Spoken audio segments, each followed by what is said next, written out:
Hi everyone, welcome to my channel. This is AlphaWisdom. We're moving ahead with the next lesson in our lessons in how to read palms. Perhaps become a palm reader yourself.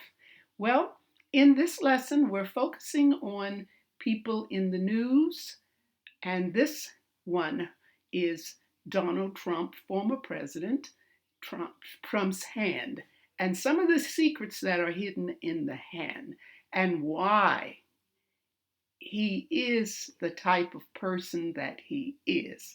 So there's so many things to say that our time will not permit all of the things.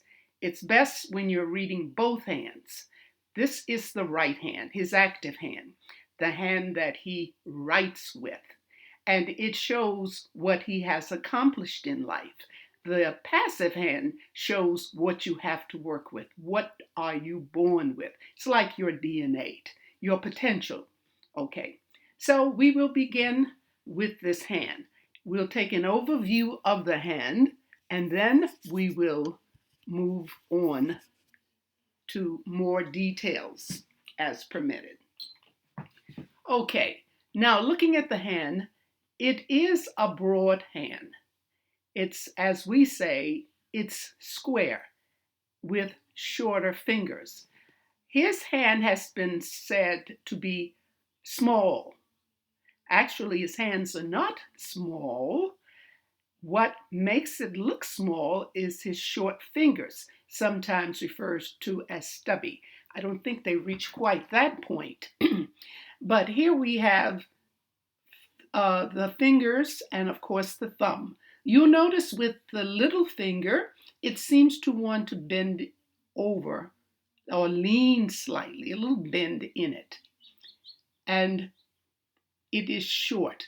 It is not low set, as we have learned in one of the earlier lessons. Whenever it is short, since Mercury is the planetary name for this finger, it governs communication of all kinds, technical communication, foreign language, even sexual communication. And when it is at its length, average length or longer, it rises to the occasion. It's the opposite when it's shorter, and in this case, it is shorter. So there is an issue with his confidence in speaking or expressing himself. He's not interested in a foreign language. It's just what it is. Also, when there is something with the little finger that's a little different from the average or the norm, it always has something to do with the father.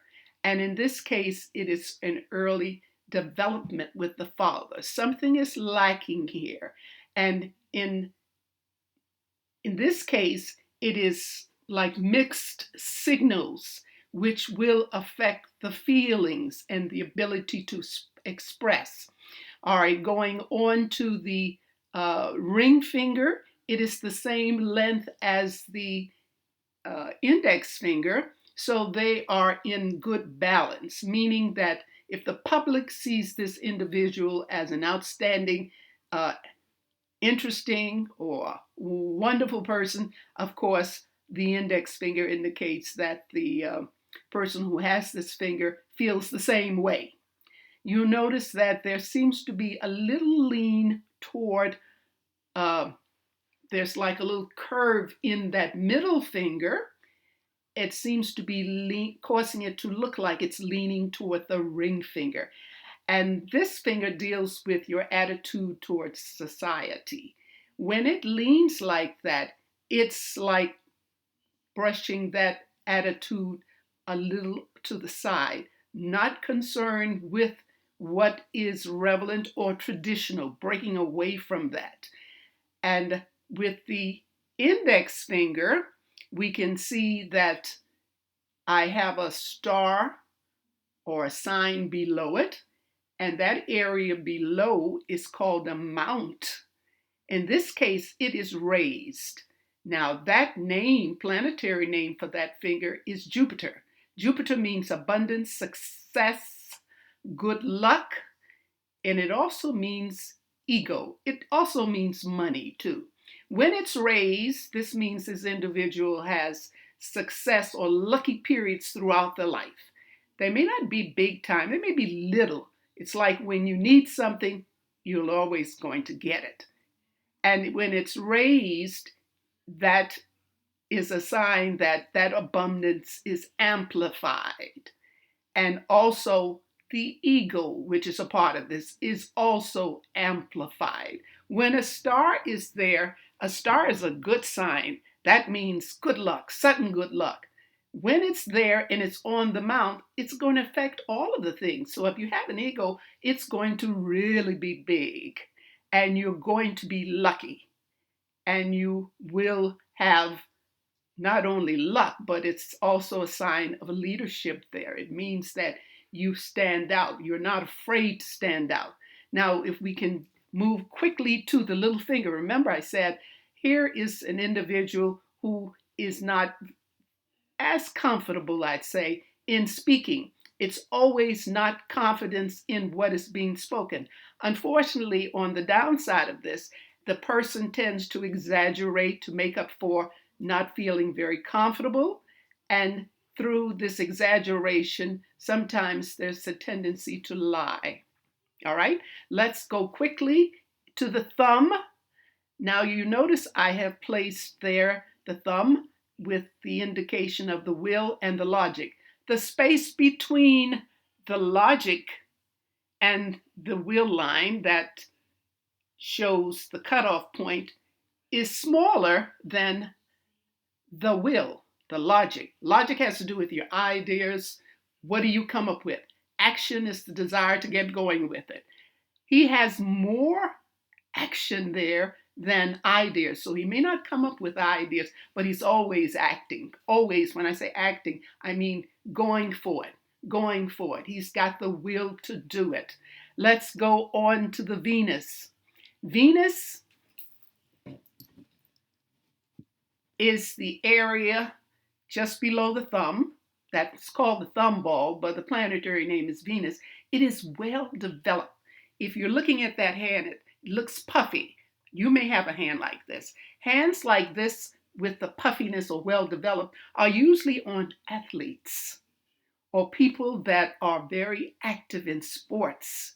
When it's developed, that means you have high energy, a lot of energy, a lot of energy. And here is a person that has strong will, a lot of energy.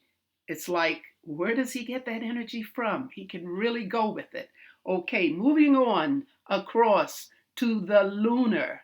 That line that is going up, that is the fate line. So when he started out, it was his idea. He wanted to do it. He may have had influence from others, but looked like this is his idea because it's coming from the lunar section. This is raised. Raised. What's within that raised? Lunar means moon. It is the creative, the imagination, and the intuition. This means this man is intuitive. He understands people, and he uses that as he works with people to understand them. When it is raised, of course, it's amplified. Moving on to the next one, and then we will take a time to look at the major lines. That line, passion line, I wanted to make sure I put that there because you don't find that too often. People are excited to see it. Passion line is your imagination, strong imagination with sexual desires, sexual influence, being stimulated by something that's beautiful. So anyone that comes into this person's life has to be ideally like perfection, beautiful or handsome, well built. And there's no limit to the imagination. Now, it doesn't mean that these people are going to go out and become sexually involved like crazy. It just means in their mind.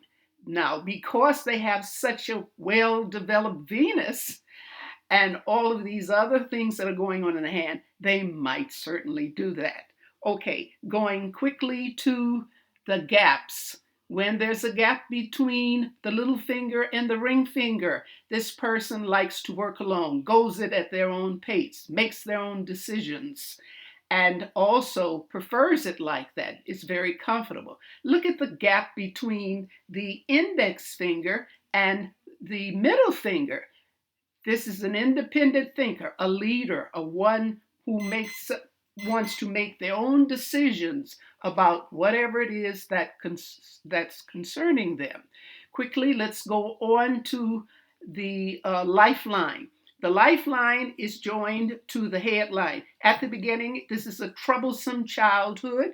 It looks like the parents are domineering, and this person stays close to the family. He doesn't have the confidence. It's like not much nurturing, emotional nurturing. That's the main thing that we see here. It's a lack thereof. All right. And he continues on struggling mentally, trying hard, and it seems to clear up later on. As he gets older, things are better for him. Now, we confirm that this lack in emotional feelings with the heart line. The heart line, you'll notice at the beginning, and the beginning always starts under the little finger. Chains and chains of disruptions in the energy. Remember, this is emotions and feelings. So he always had issues with that area, never really being developed, never getting the nurturing needed to help him. It's like he's on his own. He does it in his own way. And it goes on and on as he goes toward the upper part of the section between the index finger and the middle finger. Okay, there's more to say, but that's pretty much it in a nutshell. Hopefully you got this. Some things I went over we have not gotten to. If you are interested in more of this, I'm going to be doing more of this. In the next lesson, we will go on with psychic signs, and then we'll get into love signs. If you like this video, please give a thumbs up and consider subscribing. Thank you so much for watching.